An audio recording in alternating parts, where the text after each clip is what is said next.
Hello everyone and welcome back to Kanen Coffee. Here we have this beautiful Saeco Barista Espresso machine. Now for this machine we had to secure the sensor that is located on the grinder door, and we also had to replace the grinder itself. We replaced this grinder, calibrate to the machine, and we secure the sensor. So now we're going to be testing it out, starting with one shot of espresso.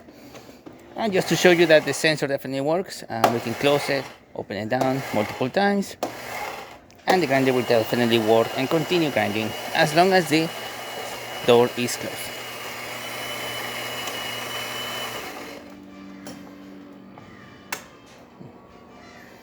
There you go, pre-infusion. Never doing distraction. As you can see, nice steady stream coming out of the spouts.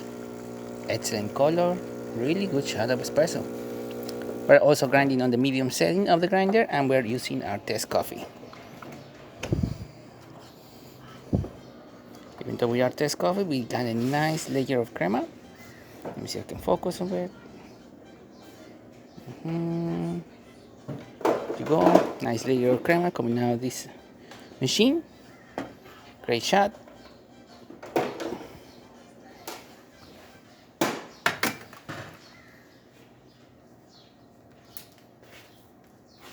And now we're going to be testing the hot water function of this machine.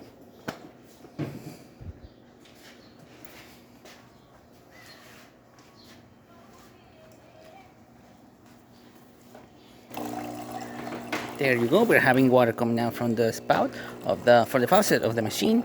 That's the way that valve that is located right here is opening up correctly and letting water flow through the entire machine. And yeah, nice flow coming out of the faucet. So there you have it, Saeco Barista working once again and ready to brew.